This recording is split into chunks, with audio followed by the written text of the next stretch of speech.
afternoon, everyone. Thank you for attending our final webinar of a three-part complimentary webinar series discussing California's new affordable housing laws. What are the legal and business implications? A few things to get us started. All of your telephone lines are muted. On the top of your screen, there is a Q&A button. During the webinar, if you would like to ask the presenters a question, please submit your questions using the Q&A function. John and Eva will do their best to answer all questions during or at the conclusion of the webinar. We have quite a few attendees registered today, so if your question isn't answered, we will follow up with you after the webinar via email. We are offering CLE credit for this webinar. CLE certificates and a copy of the PowerPoint slide deck will be emailed to all attendees next week. And now for our webinar. Governor Brown signed 15 bills into law on September 29, 2017, that are designed to help address California's affordable housing crisis.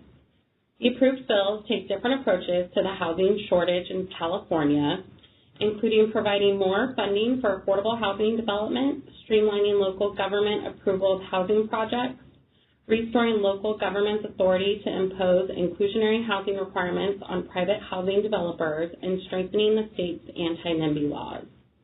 The new laws have broad implications and obligations for local municipalities, housing-related public agencies, and the private developer community.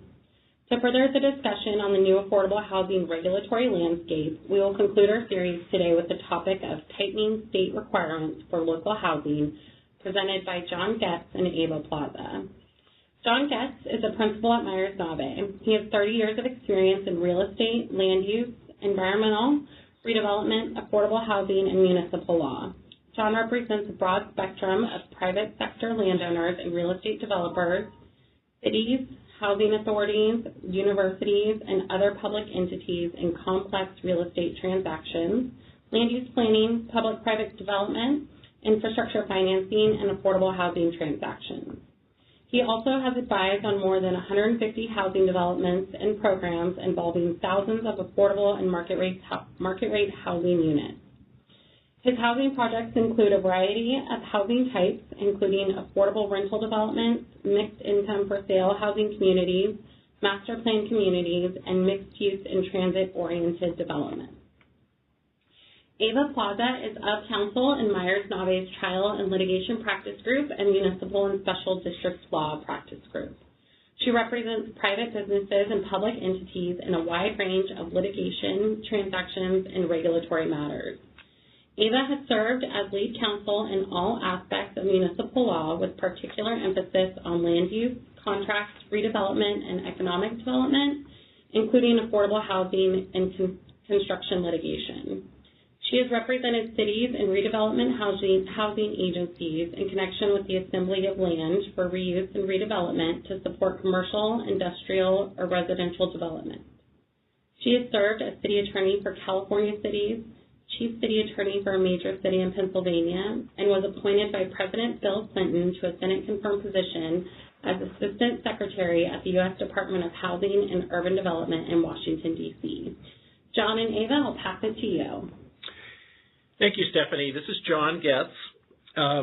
Before we start on the specific bills, I just wanted to make a couple comments about the grouping of legislation we're going to talk about today. And, the state has consistently declared that we need more housing as a state and has come up with a variety of programs and laws to enlist local government in those efforts to obtain that housing. And the programs and laws include the housing element law, the density bonus law, formerly the low and moderate income housing obligations of redevelopment agencies, the accessory dwelling unit law, the Housing Accountability Act, and some of the bills will be that were contained in the 15-bill housing package that was enacted in 2017 address some of those areas and represent the state's effort to tighten the screws on local government while not abandoning the general framework of those laws.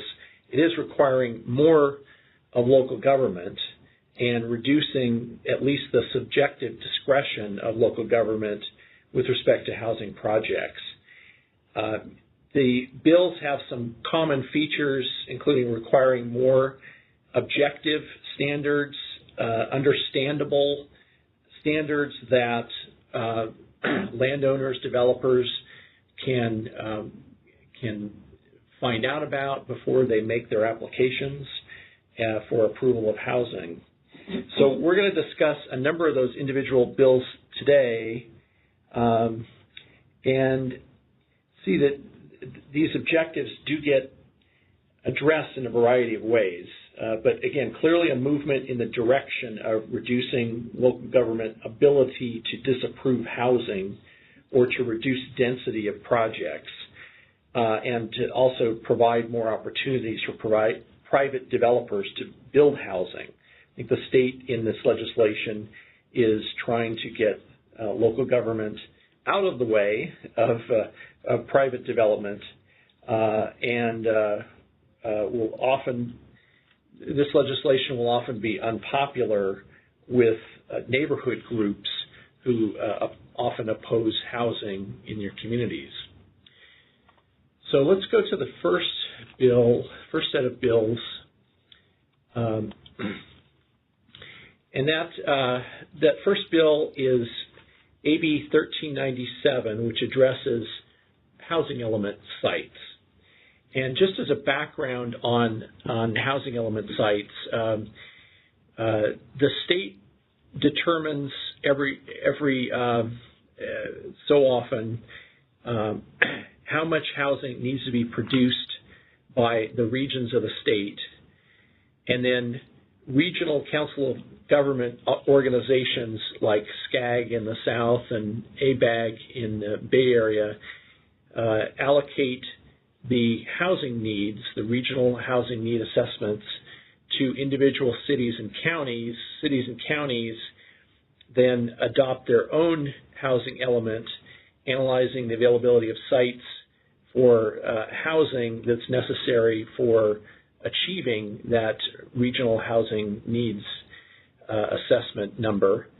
And those numbers are put together in an inventory of sites that look at land and other property that's available for housing at different income levels. And if there is not enough sites available within the jurisdiction, the city or county is required to rezone additional land for the housing necessary to meet those regional housing needs assessment or RHNA goals. Now, I think from the legislation that was adopted this year, you see a legislature skeptical of these inventories of sites, skeptical that they're put together in a way that would really be suitable for the development of sufficient housing to meet those RHNA goals. So the idea of this bill, AB 1397, is to establish more realistic expectations about whether housing can really be built on those sites and how much housing can be built on those sites.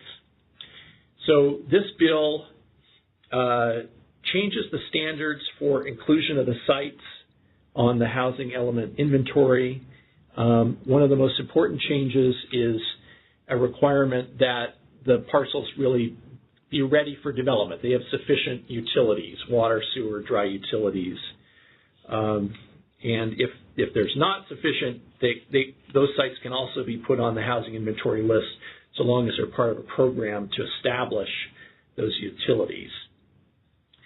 The changes do restrict the use of non-vacant sites, and a number of cities and counties do heavily use currently developed sites as part of their housing element inventory, which makes sense because particularly today, many lower developed sites, less dense sites, particularly old commercial or retail, are being recycled, redeveloped into housing. So it does make sense to have those types of sites in there. The legislature in this bill, though, I think was saying if those non-vacant sites are being included in these housing element inventories, and no actions really happened, that the current uses are just remaining in place for too long. The legislature does not want those sites to continue to be used as housing element sites. They want new sites to be included in their place. Same thing with vacant sites that have been on the housing element inventory list for a couple of cycles. Again, the legislature saying, hey, if those sites really aren't being used for development, then we want you to identify some other sites in their place. Now, it is possible to include those sites on the list.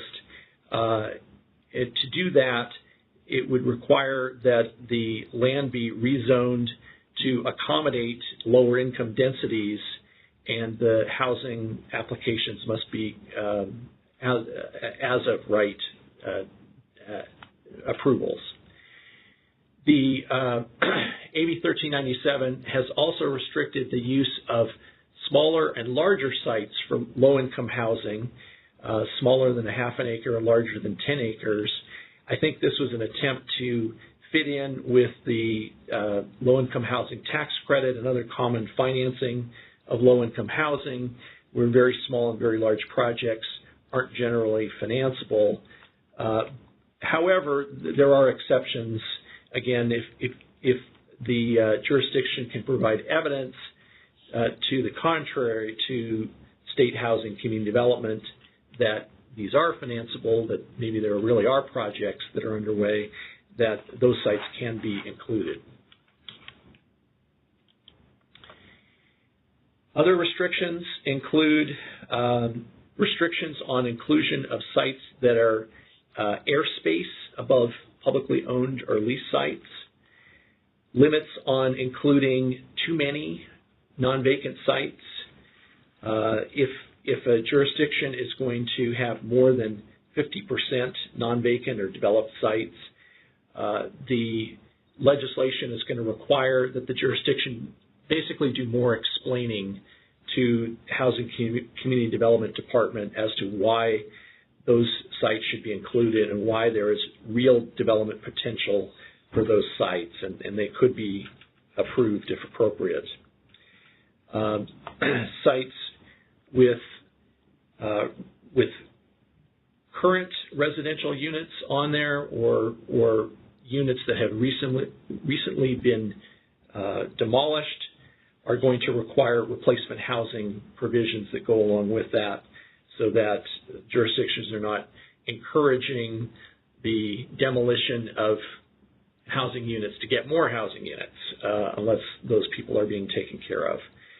There are other restrictions in there. I think that the general theme of the restrictions is to come up with a more realistic list of sites that are really available and at the appropriate densities for new housing projects. So now, before I go on to the next bill, just wanted to make a note. While these changes were adopted into law and became effective on January 1 of this year, we don't believe there's any need to update current housing element inventories at this time. It should be okay to wait until the next housing element is due, which is a different time in different regions of the state.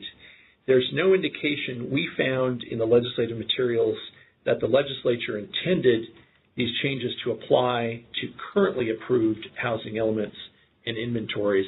So really, we think this is a set of changes that's going to be applicable the next time around. So no need to catch up with this immediately. The next bill I want to talk about is Senate Bill 166, deals with the no net loss law. And this is another law that's maybe not that well known, but no net loss is about once the housing element inventory of sites has been established, and it's been established that it's sufficient to accommodate the RENA needs of this jurisdiction, the jurisdiction needs to make sure that over the time of the housing element, it maintains enough land in inventory to accommodate those RENA needs. And as we all know, things change, development applications come in, there are different policies that are put in place, and during the, for the most part, 8-year term of housing element, many changes could occur that change the ability of that inventory to meet those needs. So as owners and developers propose housing projects with lower densities than projected, or propose to change residential land into non-residential zone land, or perhaps the city or county itself wants to rezone and redesignate the land, the no net loss law requires the jurisdiction to make sure that it keeps up the inventory. So this law is in existence, and under the existing law, if one of these events occurs that results in less housing being available, or there's a rezoning, a reduction of density, the existing law requires the city or county to make certain findings that there is still sufficient land in the housing element inventory to accommodate the RENA needs. And these are the two findings you need to make, that the reductions consistent with the general plan and the remaining sites are adequate to meet the RENA. It's not something that prevents cities and counties from lowering densities or rezoning. It just must keep up the inventory to do that. The new legislation, Senate Bill 166, would make some changes to that law to clarify that cities and counties are always required to ensure that there are sufficient sites to meet RENA, not just at the beginning of the housing element period, but as the housing element term winds down. The findings that are required to be made when one of those events occurs, reducing density or changing zoning away from housing, are now required to be based on a quantification of the remaining unmet RENA need at each income level and quantification of the remaining capacity of the sites at each income level. Legislature here seems to want to make sure that cities and counties are actually doing the math when they make these findings. They're not just making the findings based on a surface look at the existence of the sites. Now, if the approval of the city or the county results in insufficient units in any income category, that still doesn't prevent the city or county from approving that, but it does require that the jurisdiction make available a substitute site within 180 days. And fortunately, there is language in the legislation that says no CEQA approval is necessary to add those sites to the inventory, even though they arguably may be changing the land use potential for that site, that there is an explicit exemption there.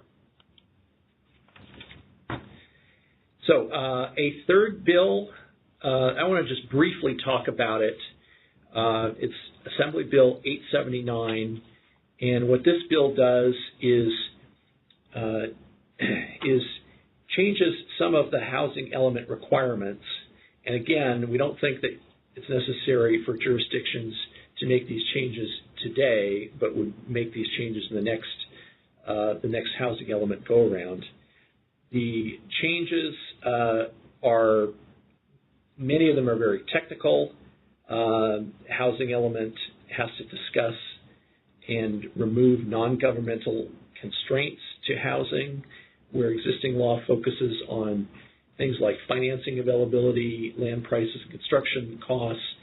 the legislation is asking to go deeper into that and look into why developers make requests for lower density, how long it takes to actually get projects underway, and some other constraints that are not imposed by the government but are basically market-related constraints and why that is happening. The first bullet point, though, is something that an interesting study that the HCD is required to do as part of this legislation. They're now required to study the reasonableness of local fees charged to new developments and come up with a report, I believe, in next year.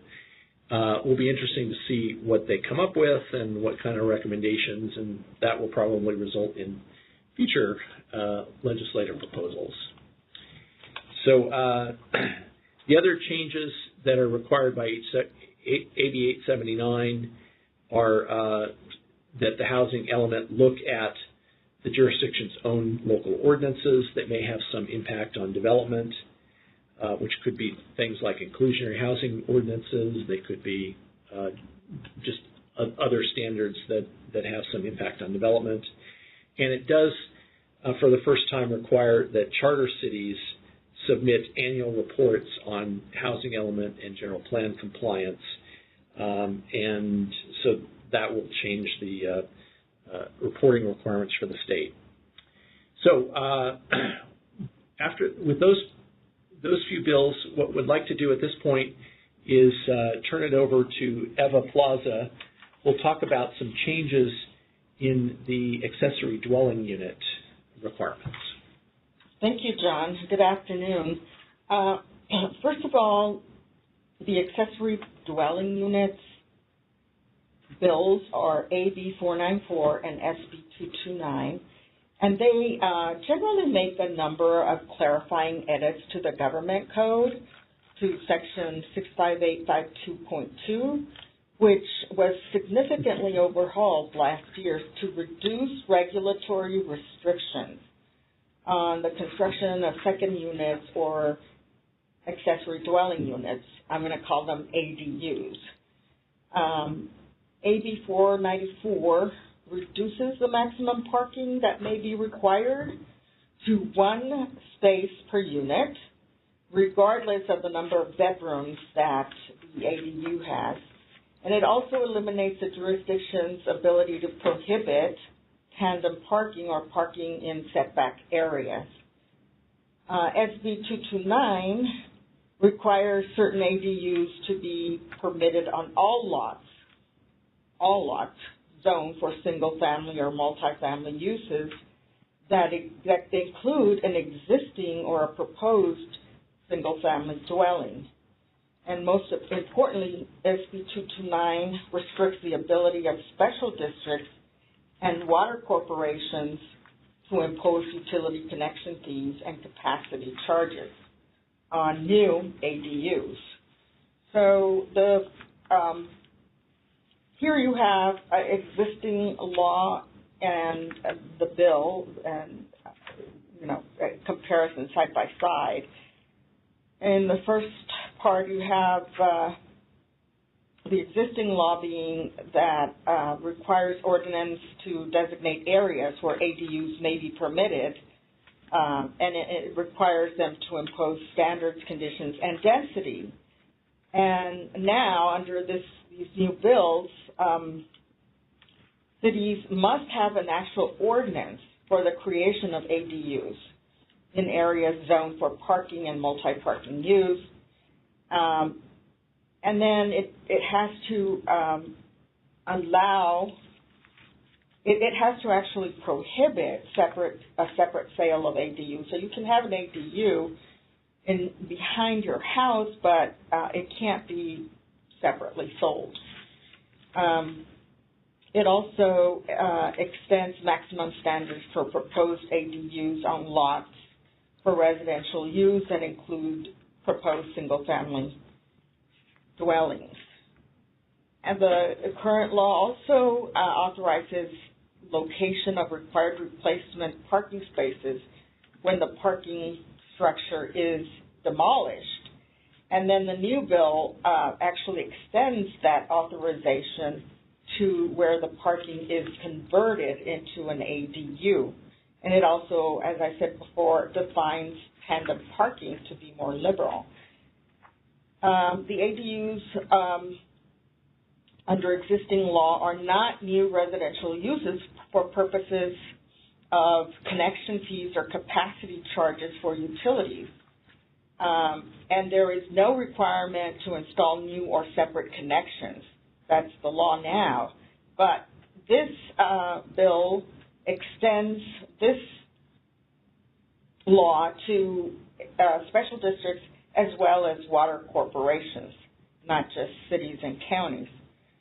So under existing law, cities and counties also have to submit a copy of their ordinance to the state within 60 days of passage. And now under new law, the state gets to review and comment on the ordinance. And so going to what specifically is required under the amended section 65852.2, so an agency may allow ADUs in single-family or multifamily zones. Cities, counties must designate the areas where the ADUs are permitted, and these designated areas are based on, the sufficiency of water and sewer services and the impact that these ADUs might have on traffic flow and public safety. They have to, agencies have to impose standards to reduce or even eliminate parking requirements for the new ADUs. They must provide not to exceed allowable density. They must accept ADUs as being a residential use that is consistent with the existing general plan and zoning. And they have to require the ADUs to comply with all of these requirements that I just mentioned. Going forward to the next slide, it is accepted that ADUs do not limit residential growth, and so the law makes that very clear.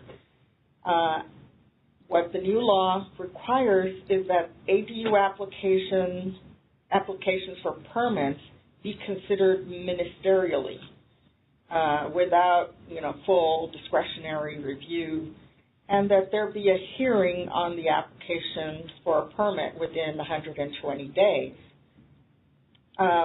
Now, the city and county may charge a fee to reimburse it for its costs that it incurred, but it has to be based on a rational basis, and it can't be excessive. The law provides that there is no other ordinance, there shall be no other ordinance, policy, or regulation that shall be the basis for denial of a building or use permit. So it makes it very clear you can't use some other law to undermine this law. So the ADU law establishes maximum standards to evaluate the proposed ADU in residential areas, but cities can still have some requirements that ADUs be owner-occupied, or they can limit ADU usage to rentals that are more than 30 days. Going on to the next slide, when an agency that has not adopted an ADU ordinance receives the first application, it has to accept the application and ministerially review it within 120 days. In other words, cities and counties can't say, well, we don't have an ordinance, therefore we can't review this application. The agency may establish minimum and maximum unit size requirements for attached detached ADUs. But the agency cannot impose parking standards for an ADU in any of the following situations, and I list them there. You can see them. If the ADU is limited within 1/2 mile of public transit, if the ADU is in an architecturally or historically significant district, if the ADU is part of a proposed or existing primary residence or an accessory structure, if the ADU is, if the location requires on-street parking permits, but those permits are not offered to the occupant of the ADU, and when there is a car share vehicle located within 1 block of the ADU. So those are the limitations for cities and counties with respect to parking requirements.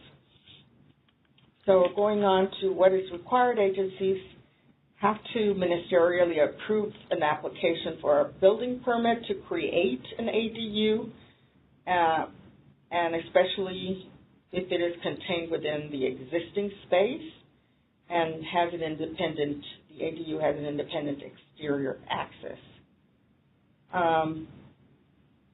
Again, I think I've said this before, ADUs are not to be considered residential uses for purposes of connection fees or capacity charges for utilities. And they shall not be required to install new or separate utility connection between the ADU and the utility, and charges must be proportionate to the burden that ADU imposes, and they have to be reasonable. Cities, counties may also adopt less restrictive requirements for ADUs. And again, I think I'm repeating myself, but cities, counties have to submit the ordinance to the department, the State Department, within the 60 days after adoption for their review. And now I'll turn it back to John. Thanks, Eva. The last law we want to talk about is the Housing Accountability Act, often known as the anti-NIMBY law. And it's a law that's actually been on the books since 1982, but I find it a law that is little known and maybe not extensively used until recently. We've been seeing more activity in this area. It's best understood, I think, as an enforcement mechanism for the housing element law. And of course, as we talked about, the housing element requires that cities and counties zone and designate sufficient land for their RHNA needs. The Housing Accountability Act ensures that cities and counties really approve housing projects on those sites at the densities needed to achieve RHNA compliance. So cities and counties need to understand that the Housing Accountability Act is a significant limitation on their ability to disapprove and reduce units in housing proposals. And I think developers are starting to understand that too, that this is a powerful tool they have to obtain approvals for housing projects on land that has those housing designations. So let's first do a little background on the Housing Accountability Act before we get into the new legislation. And the basic requirements here is that for housing projects that contain very low, moderate, or middle income, we'll talk about that in a minute, the city or county can't disapprove those projects or conditionally approve it in a way that makes it infeasible without making statutory findings.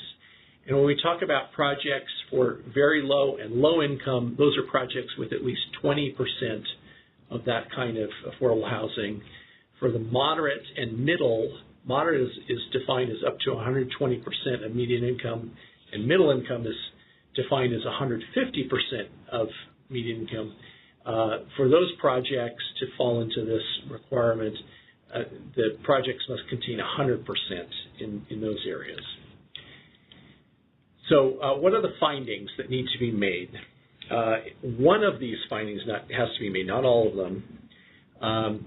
First, the city or county could disapprove on the basis that they've already met their RENA needs for the income level of that type of project, and that does happen.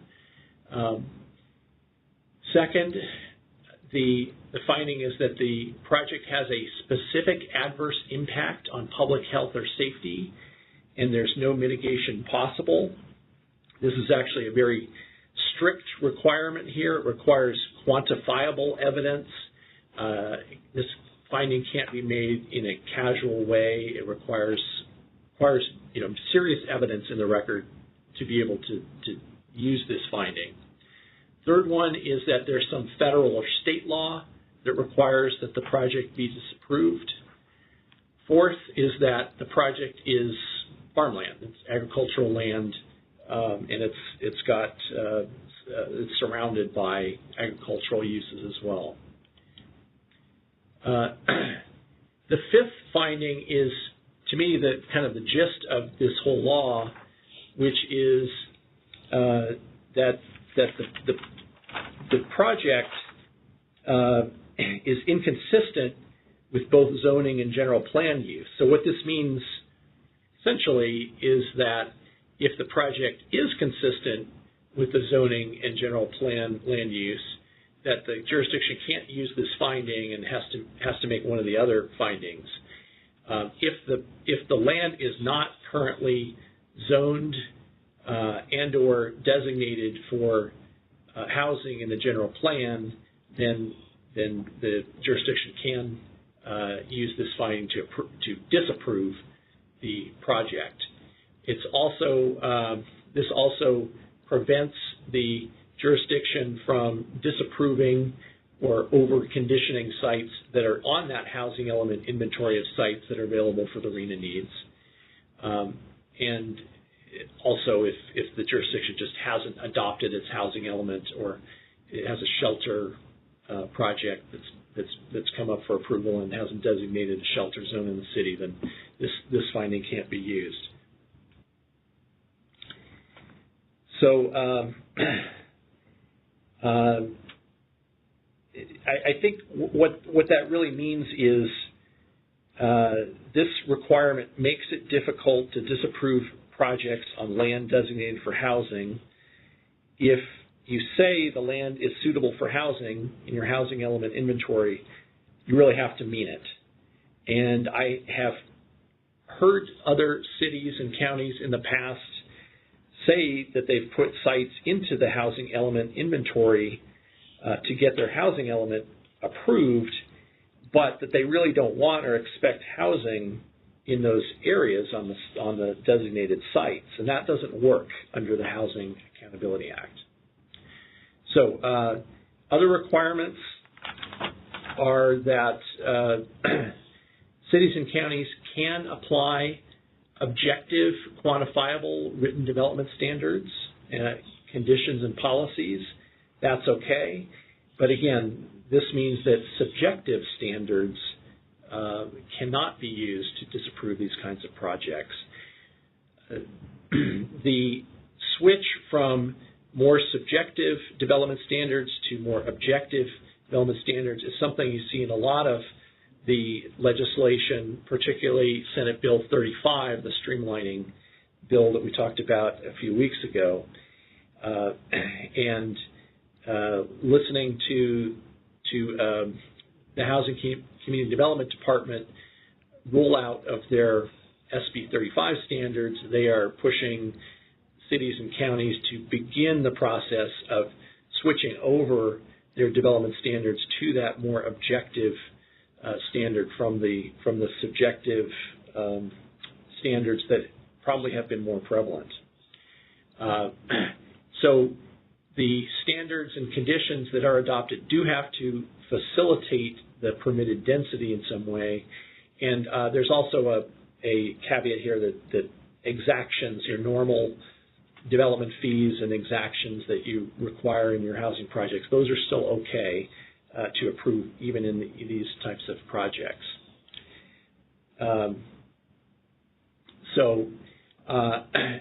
Now this standard also applies not just to affordable housing, but to market rate housing, or really any kind of housing as well.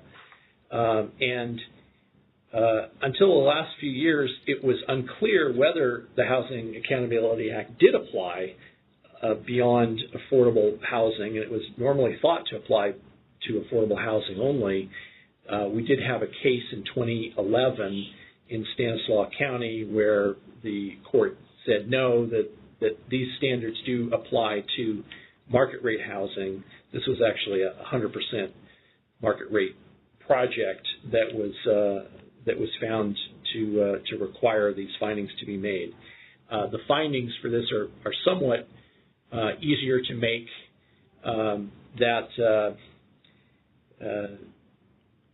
Essentially the project has a specific adverse impact on public health and safety, and there's no way to feasibly mitigate it. Those are the findings that have to be made before a jurisdiction can disapprove a housing proposal for market rate housing. There are penalties involved in the law too, and this has had an impact on compliance. Attorney's fees are payable to the prevailing party for the affordable projects, not at least under the existing law for the market rate projects. And again, that case from Stanislaus County addressed that issue.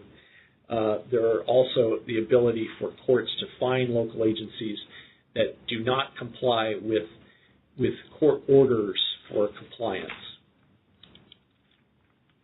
Now, the new bills in this area do ramp up the requirements of the Housing Accountability Act, and you'll see a pattern of some of the changes. We'll talk about that in a moment here.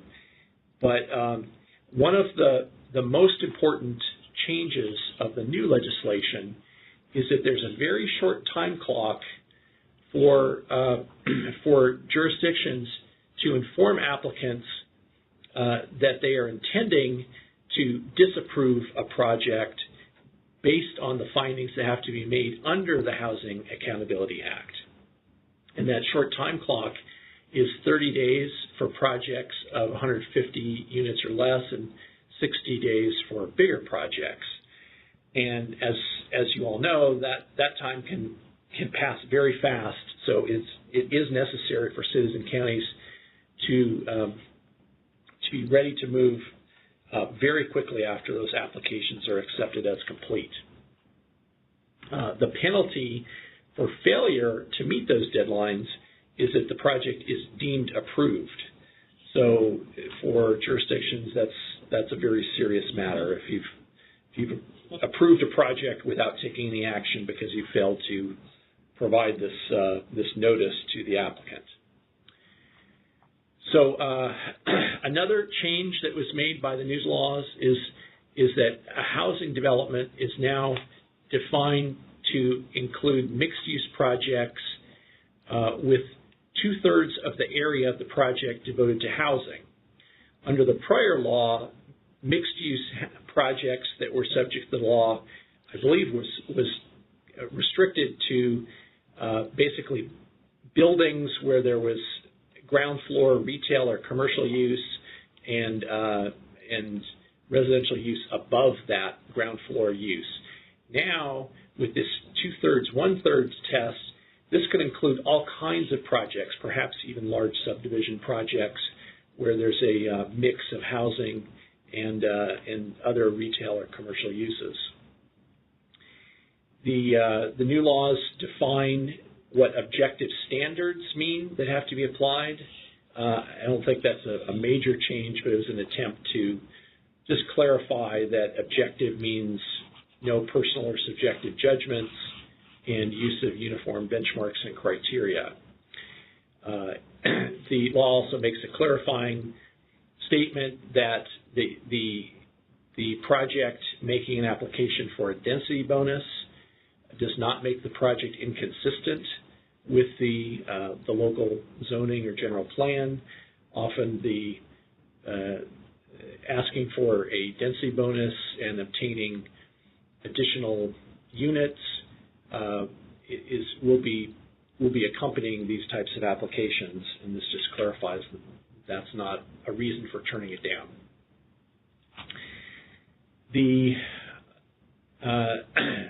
One of the bills, AB 1515, specifically tells courts to give less deference to a city or county's findings that the project is inconsistent. It makes other changes that you would think of as basically legalistic type of changes, evidence, standard changes from substantial evidence in the record to preponderance of evidence. It allows housing organizations, which are defined as either organizations to provide housing or basically public interest type organizations that are involved in housing issues. They can obtain legal fees if they're successful in litigation. And it also ramps up the fines, makes fines mandatory at $10,000 per unit. It can be quite substantial for noncompliance with court orders. And for bad faith noncompliance, courts could go up to $50,000 per unit. Now, these changes together, again, while they look kind of legalistic and technical, whenever you see changes like this in legislation, I think it indicates that there are probably groups out there in the world that want to start suing cities and counties over this. There are many that have been doing so already, but the fact that they can now get legal fees for successfully suing on a Housing Accountability Act challenge should be scary to cities and counties, and should be enough for everyone to make sure that they really are adhering to these laws and that they will not get themselves into litigation on these areas. So strategies. As we said, objective standards for development. There's many laws now that are pushing cities and counties that direction. Informing participants on the limits to discretion for land designated for housing is very important. Again, because Housing Accountability Act, I think, is not a well-known, well-understood law, and often your city councils, county boards of supervisors, planning commissions, they need to be told that there are limits to their discretion for particular projects that fall within this act. And as we said earlier, be ready to act fast on housing applications because those 30 and 60-day time limits will creep up on you. Landowners, developers, and other public interest groups are going to be targeting land that is zoned and designated for housing or on the housing element inventory lists because they will be able to take advantage of the Housing Accountability Act, use that as a wedge to get approvals on projects that might have otherwise faced a lot of neighborhood opposition or the public body opposition. And again, just as with the cities and counties, it's necessary to inform participants, what the discretion limits are. And then I have been involved in several projects where behind closed doors, we have had these discussions, whether it's with city council, city attorneys, county council, to make sure everybody understands what the restrictions are and make sure everybody analyzes the projects in a way that's consistent with the Housing Accountability Act. So with that, we've covered the bills that we wanted to cover today. Now we're going to look at some of the questions that you have posed. And so the first question I see is, how are local governments supposed to remove non-governmental constraints? We have no control over those. Excellent point. The new bill, I believe that was the AB 678, doesn't specifically require that those constraints be, or I'm sorry, AB 879 actually, doesn't require that those non-governmental constraints be removed, but it does require an analysis of that, and I think it says to the extent feasible, or some words to those effect, that the city or county would take steps to try to improve that. Very difficult to know whether there's much ability to fix that, so I agree that is a tough question. Second question, another good question. If 200 market rate units are approved on a site that could have been used for affordable housing, then the city must identify another site for 200 units at the same densities. Is correct. And I think that is partially correct. If units are, if one of the sites that's in your housing element that's identified as available for affordable housing, perhaps at the low, very low level, has a project approved for market rate housing, that housing now could meet the city or county's arena needs for above moderate housing, but it would no longer be available for the affordable housing levels, the low and very low. At that point, the city or county would be required to take a new look at the housing element inventory and the existing needs, see if there are sufficient sites available to accommodate the remaining need. It's possible that the city or county has included a surplus of sites available to meet those needs in its housing element inventory.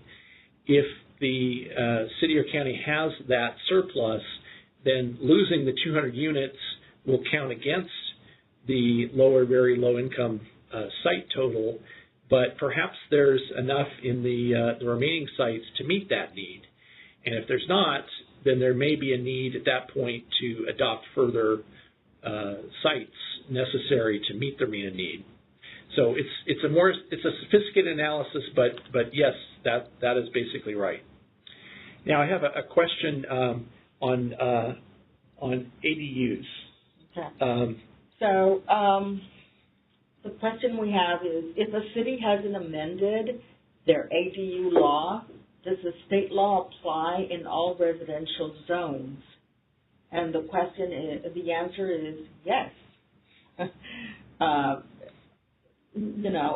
It falls back to what the state requires, and irrespective of whether the city has adopted an ADU law. Now, state law applies, so if you want anything different from what the ADU law requires, then I would urge those cities and counties to start looking at their ADU law and taking a very close look.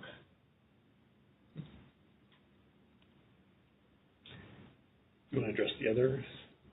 Yeah, there's another ADU question here. Public transit. Does it have to be a public transit corridor or just public transit bus stop?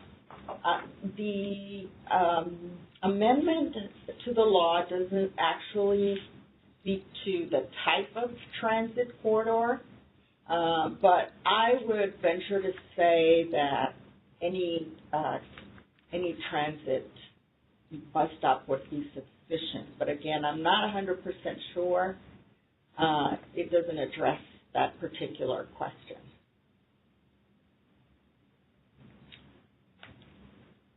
Okay. Let's see. The question is new single-family residence with an ADU considered multifamily housing under the Housing Accountability Act? Do you have a opinion. I don't know the answer to that as to the Housing Accountability Act. I don't believe that it would be considered multifamily if you just have an ADU attached or detached from the single-family residence. That wouldn't be sufficient for multifamily. Address these others, or?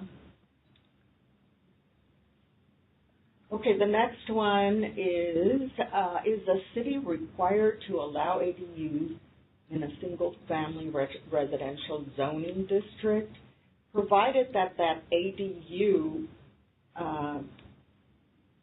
conforms to all of the requirements of the law and is not prohibited by any of the legal requirements? Yes. The city is required to allow an ADU in a single-family residential zone district.